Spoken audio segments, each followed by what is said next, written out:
Gracefully and Frankly, episode 175. Hello there, I'm Lisa Brandt. I'm Erin Davis. Great to be with you here this first full week of May. Oh, have you gotten your census form in the mail yet? No, not yet. I've got other people saying they've gotten theirs, and we haven't received ours. Have you?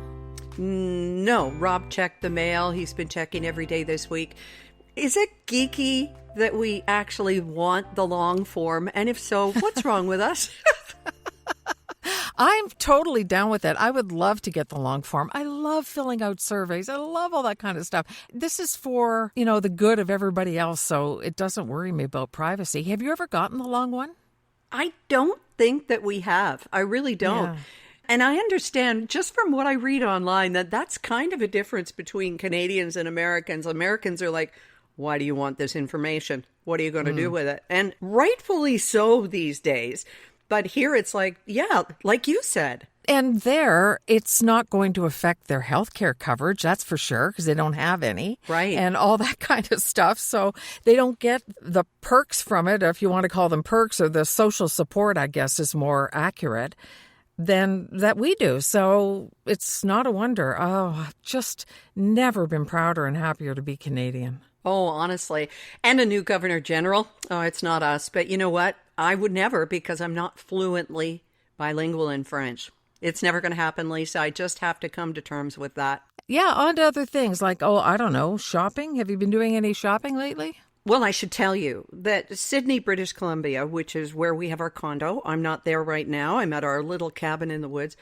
It has been known as Canada's bookstore capital because we had so many bookstores. But now, I think, Lisa, if there's a running for Canada's thrift store capital, we're going to be it, because there has been yet another thrift store that opened.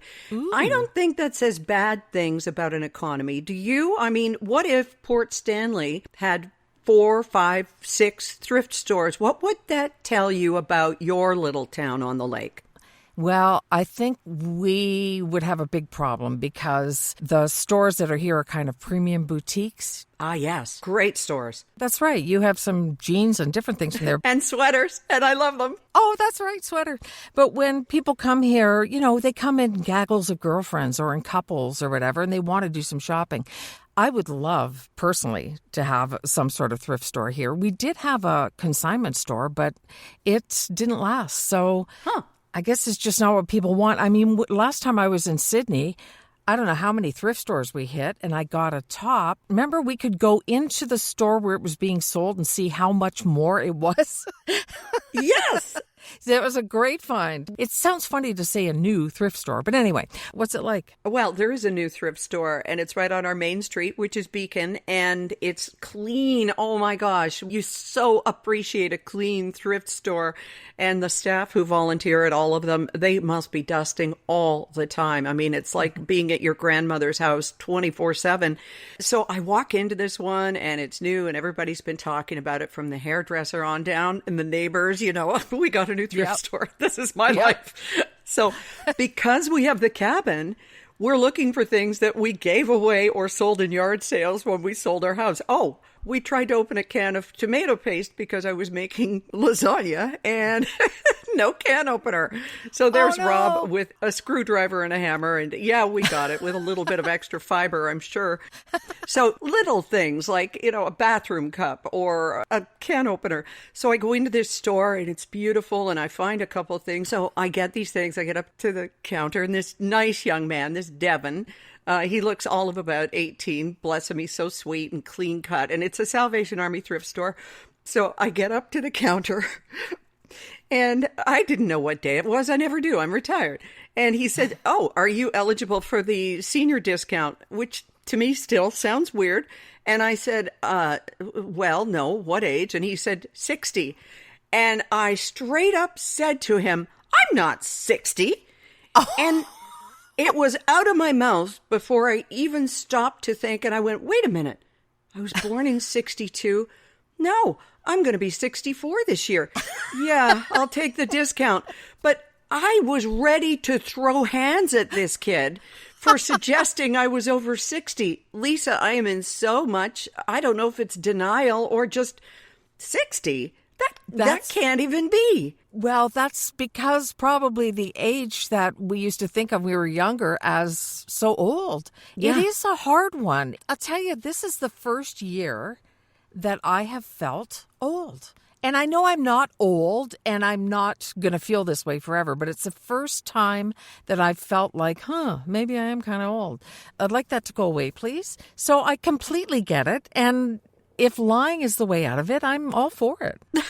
Well, you know how it is. You hate being objectified for your age until it's discount day. And then it's like, Yes. Bring it on. What do I get? Right. I do look forward to 65 here when I can ride the ferries for free Monday through Thursdays. That's a very big perk from BC Ferries and the BC government. That's really good. Yeah, it seems there are a lot of things that happen at 65. Yeah. You'll be getting old age security at the same time. Can we come up with another name for the acronym OAS? Can it be like something without old in it?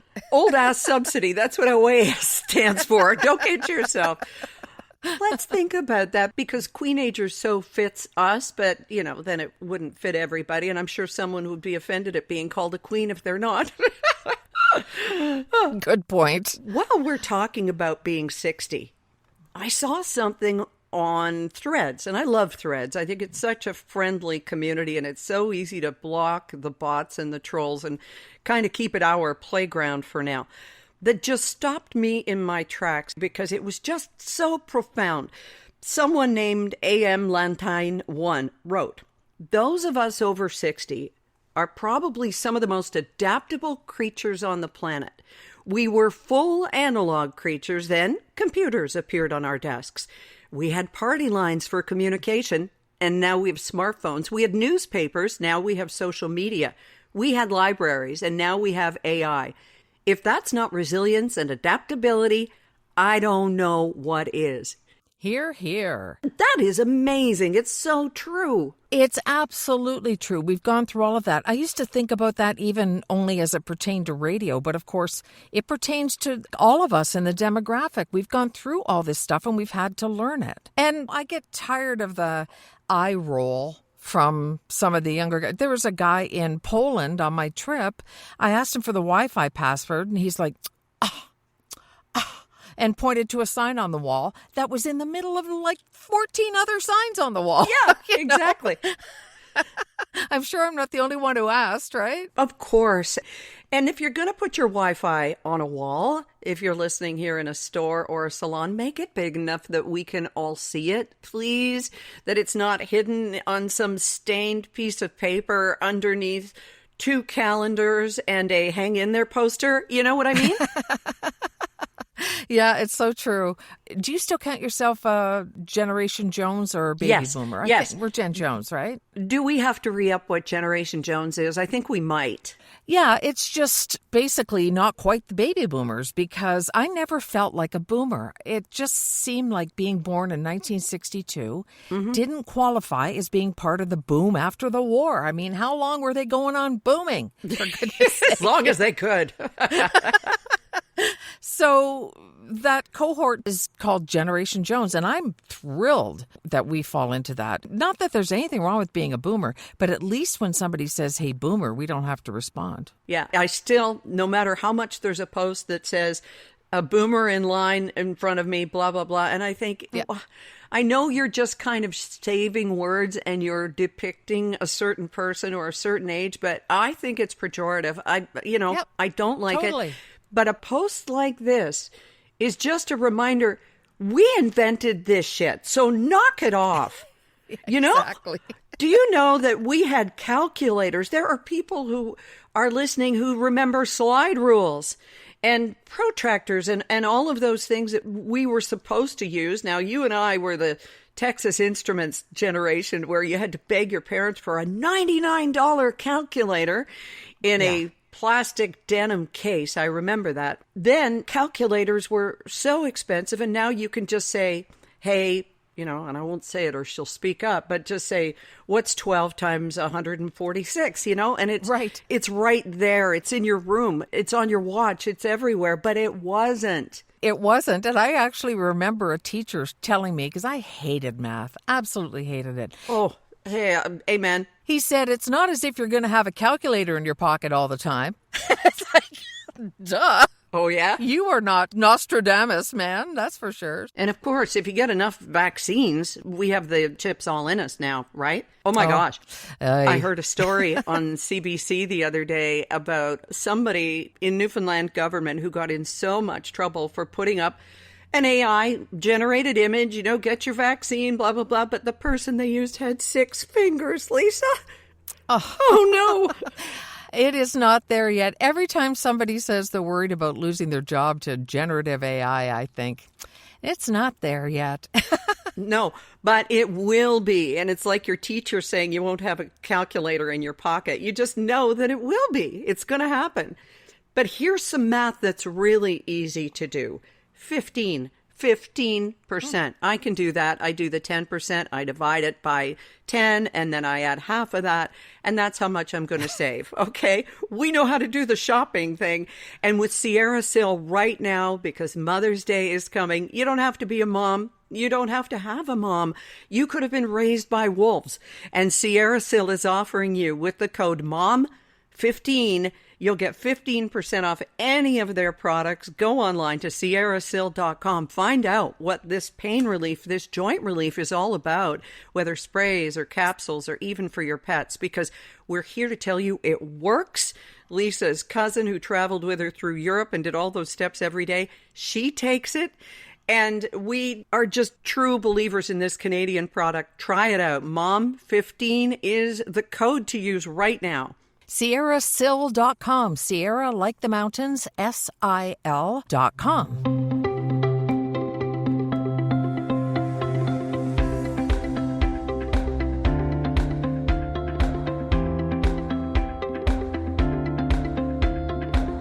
Hey, speaking of all that walking, you wrote a blog about your blisters, and you don't think that blisters, why would somebody write about that? But boy. Well, it wasn't just about blisters. Well, to be clear, no. Yes, the blister blog. My blister sister. Oh, yeah, you put the bliss in blisters. No, you got some really good advice about your feet and your blisters. In fact, we got a call to our Gracefully and Frankly voicemail line.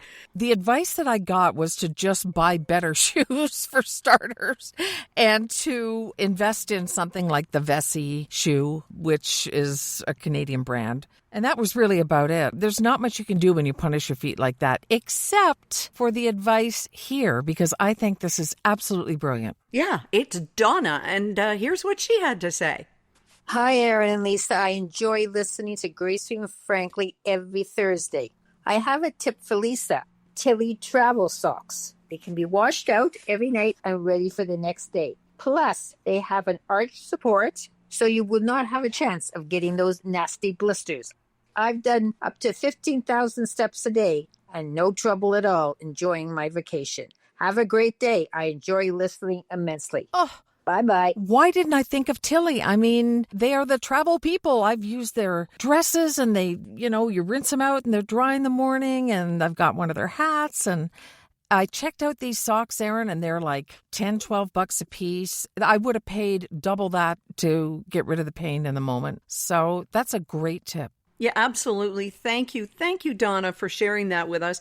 Oh, yeah, and those Tilly socks, they're wicking, so they take away the moisture as well, which is, well, it's a good thing. Oh, so important. Not a plug for Tilly, but they're Donna's go-to. And yeah, you're right about their stuff for travel. It costs more, but it lasts forever. Oh, and how to leave a voicemail so you can be like Donna and last week, Marcia. Just go to gracefullyandfrankly.com. And right there, you just sort of look down at the bottom of the page and there's a little microphone icon. And you can try 2 or 3 times. Or if you remember something you wanted to say, call back. We stitch it all together just like a well-made pair of socks. And darn it, you won't have to darn it because they're well-made. We'd love to have you on the show. So please do that. Oh, and the icon to buy us a coffee is also right there at gracefullyandfrankly.com as well.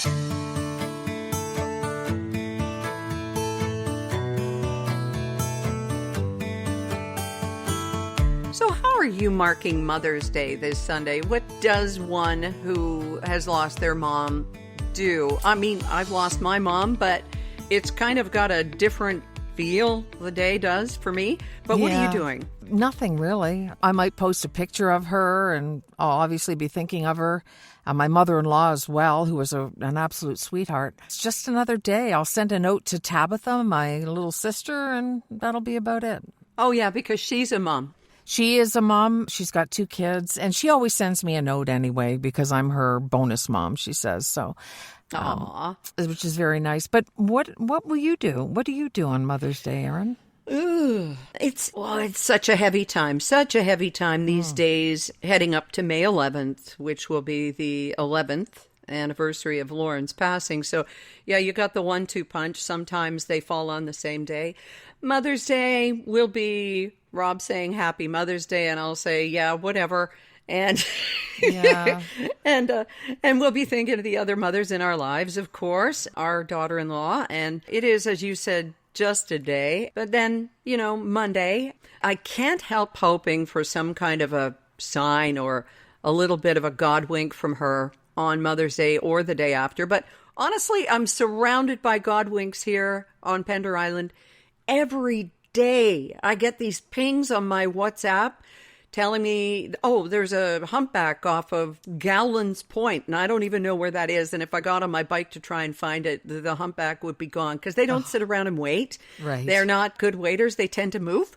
And I missed an orca sighting because we were on the other end of the island last week. But I really think that there's going to be something special. But did I tell you that there was a mama deer? I'm going to post this Mother's Day this year.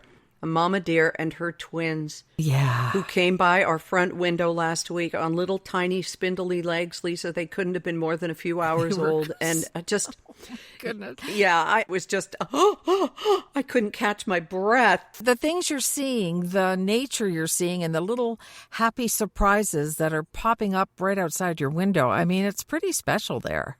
It really is. The struggle we're having now is I don't want to go home. Yeah. I know that when I was just away, I was only away 17 days. And honestly, I think next trip will be a week tops. I don't think I'll go for that long. Yeah. Why? It was just too long. It was, and this is with absolutely no regret. And I was not sitting there for a minute going, oh, I wish I was at home. I was fully involved in the trip. But when it comes to the length of a trip next time, I think it will be shorter. I think whether it is with Derek or without, because he wants to travel less, as it turns out.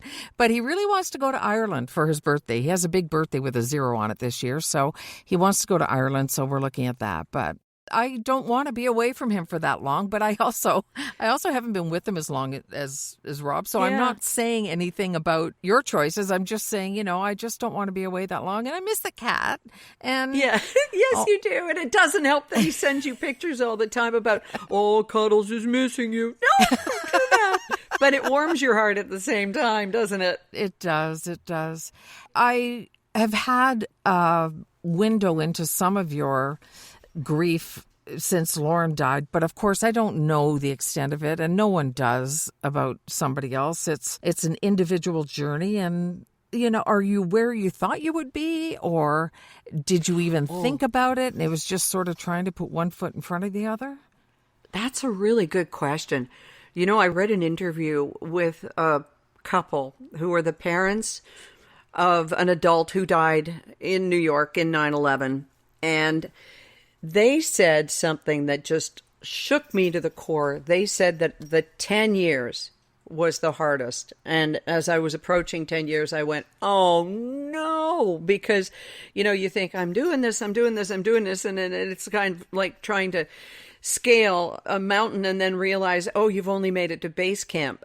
Right. And so I was thinking about that, and actually, to me, it underlined how grief is so different for everyone else. I warned people about year 2 because year 1 is such a shock, and you've got all those horrible anniversaries and milestones like Mother's Day to get through.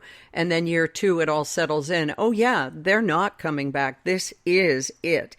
But everybody's different. I'm finding it so gentle.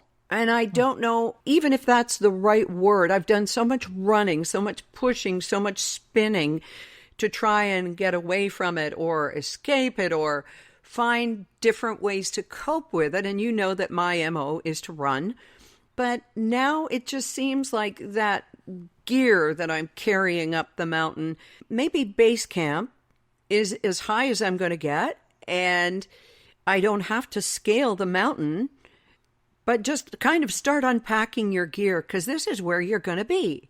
Yeah. So that's where we are. And there are so few tiers. We're so fortunate. I mean, as you know, I watch a lot of Dateline and documentaries and stuff, and there are so many others who have lost their children in such horrendous circumstances.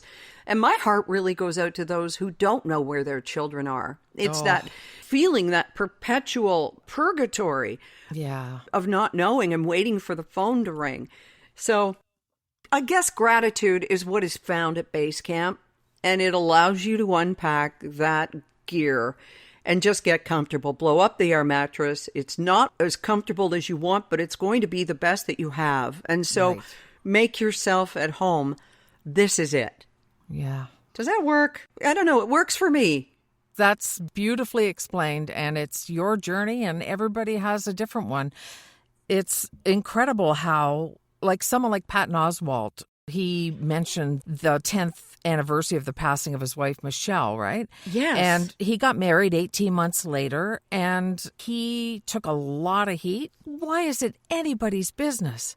It is nobody's business. Michelle died in her sleep because of a heart condition no one knew she had, mixed with some prescription medication that helped stop that heart. And he had a daughter, and he found love again. And it just reminds me that even 10 years in, so 8 years being married to Meredith, he is still honoring Michelle's legacy because that's his daughter's mom. That was a great love of his life.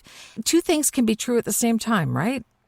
Yeah, and my greatest respect was for Meredith for knowing he was going to post this and saying, yeah, of course, post it. That she's got the security to say, I know that you had a life before this, and this doesn't erase it or negate it or anything like that. But the people who were saying how disrespectful it was to her, they just don't get it. And it's okay to not have an opinion on things that aren't about you. Exactly.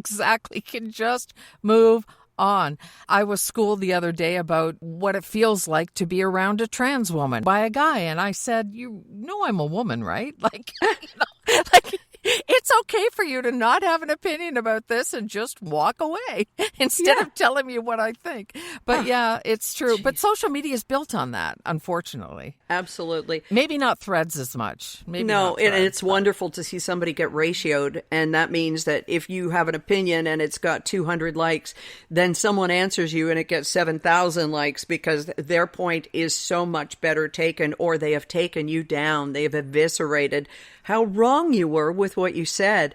And I think Patton Oswalt didn't do that for the likes or for anything else. No. But you see, that's the thing with living a bit of a public life too. And I mentioned that in my journal this past Monday. And you can get Lisa's journal and my journal at our Gracefully and Frankly Facebook page. We tend to collect our thoughts there. And I just said, if I don't put up something about Lauren on Monday, May 11th, it just feels disrespectful. This is who we are now, right? This is living life kind of publicly in a way. If I choose not to, that's my choice.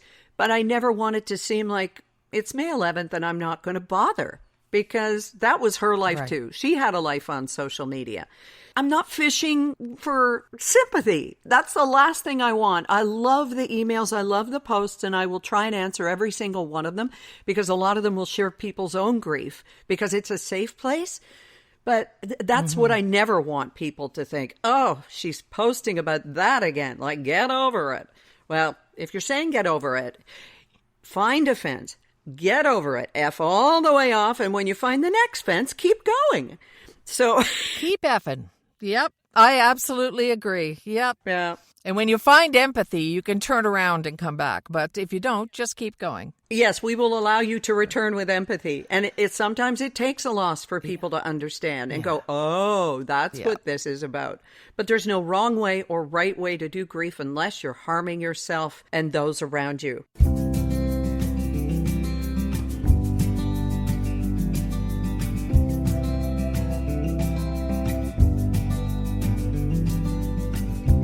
Mother's Day does carry a lot of weight for a lot of people, but it's also a time to celebrate yourself. And we're kind of about that, celebrating life, being grateful.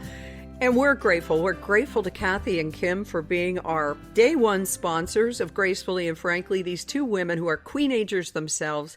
And they just keep thinking about ways to make people's lives, especially women's lives, better. They do, and their pillow is the original, the one that aligns your spine, and there's so much to read and to learn about it. It's environmentally friendly, made from sustainable materials. They are walking the walk, talking the talk, and sleeping the sleep with the Envy pillow and everything else that they have on their website. They have sheets and eye masks and all those kinds of things. So check it out. There's something for your mom there or for yourself. For yourself. Check it all out at nvpillow.com. That's VENVY pillow.com. And use the code GF for 10% off. Oh, and by the way, when we say environmentally friendly, it doesn't mean that you're sleeping on a bag of straw. You'll never know how good it is for the environment because it feels so good on your neck and your face. And it's good for your soul. And we all need that. Yeah, just throw on an oat bag and go to bed. That's right. Is it me or is cottage cheese having a moment right now, Lisa? It seems maybe it's my algorithm. Maybe it's you sending me recipes or me sending you. But why am I seeing freaking cottage cheese everywhere in my feeds these days? Not my feed bag, my feed. It's like someone just discovered it and everybody else is glomming on. Yeah, it really is having a moment. What did I make? I made some little cracker type things that really didn't turn out that well. They tasted great. Yeah. But I blame user error. I don't blame the recipe. It's substituting for a lot of things. It has protein and not a lot of fat. So I guess that's why. Yeah, once again, okay, we didn't really invent it, but that was my lunch in college was cottage cheese with celery salt on it. Yeah, woohoo! Living large. Oh, I know, that celery salt. Call the patent office, yes. That's right. I think there's a cottage cheese lobby going on right now. The Cotty lobby is it's pretty strong, but hey, we could do worse, right? But you've got this story that just completely blows out of the water any health benefits this show might have had today. So go ahead, talk about the French fries.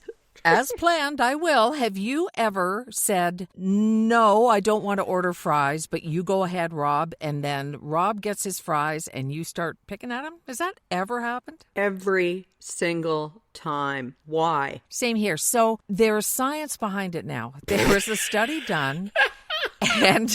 Of course there is. Okay, this is in the journal Food Quality and Preference. This is real science. So they were given 4 categories of fries. They had the ones they were given, the ones they took while the owner was aware, and the ones they stole when the owner wasn't looking. All the fries were exactly the same, but when it came to rating the taste, the ones they stole were 40% better. The forbidden fruit. Exactly. So I think it makes sense. I mean, if you only eat a few, when I'm stealing them from Derek's plate, they taste like liquid gold. They're fantastic. And we all know, if you didn't order them, there's no calories, carbs, backgrounds, nothing. Exactly. You're doing them a favor when you take those little crispy ones because, I mean, what if they chipped a tooth? Well, it's science. There's nothing you can do about it. We have a code, Rob and I. If he orders the fries, he'll say, the fries are worth it. And that will tell you that every single thing that is holding you back from having the fries, throw them out. It's worth it. So, Gotta yay. love that Rob. I do. If only I saw him more often. I think he's coming on the ferry later today. I'll have to check. Oh, my goodness. This has been a balm, B-A-L-M, not B-O-M-B, for the soul. Always is talking to you, Lisa. This is always a high point of my week, too. And you know what other high point I get out of this show? Oh my gosh, did I almost forget twits? Well, that should make me an honorary twit besides arguing with poor Devin at the thrift store. But yes, this week, sing it together, kids. This week in Totally Stupid or... Twits. All right, I got one for you. A Tesla driver. That's it. No. All right. Sorry. Great show. Catch you next week. No. All right. No, we know people bought Teslas before they knew he was a Nazi. Okay. A Tesla driver fell asleep at the wheel, literally, on Highway 1 in Coquitlam just outside of Vancouver. Anybody who's been on Highway 1 knows it is busy. During a rainy morning rush hour, RCMP flagged her. She was fined for driving without due care and attention. And, of course, police remind the public that autonomous self-driving modes are illegal to use in BC. An officer is driving along, sees the driver with her eyes closed and her arms crossed as the car traveled in wet, slippery conditions. Goodness. Now, she's 37, says, I just zoned out. But police reviewed in-car video evidence. She was hoisted on her own petard and gave her a $368 ticket and another $138 for speeding. Wow. And the horse she rode in on. Nice to know she's out on the road with you. Yeah. Yeah, that's just great. And on the road, how many Canadians have we seen at the Sabres games, huh? As the Canadian team and the honorary Canadian team go for game number 2 tomorrow night. You know, we just love the Sabres because they sang "O Canada" every game, regardless of whether there was a Canadian team on the ice all season. Thank goodness they all knew the words when that microphone went out a week or so ago. Yeah. Very, very heartwarming. I mean, look at the Sabres. They even spell it R-E. They have to be honorary Canadians. Yes. We'll be back next week. Thanks, Lisa. Thank you, Aaron. Talk to you then. Okay, bye.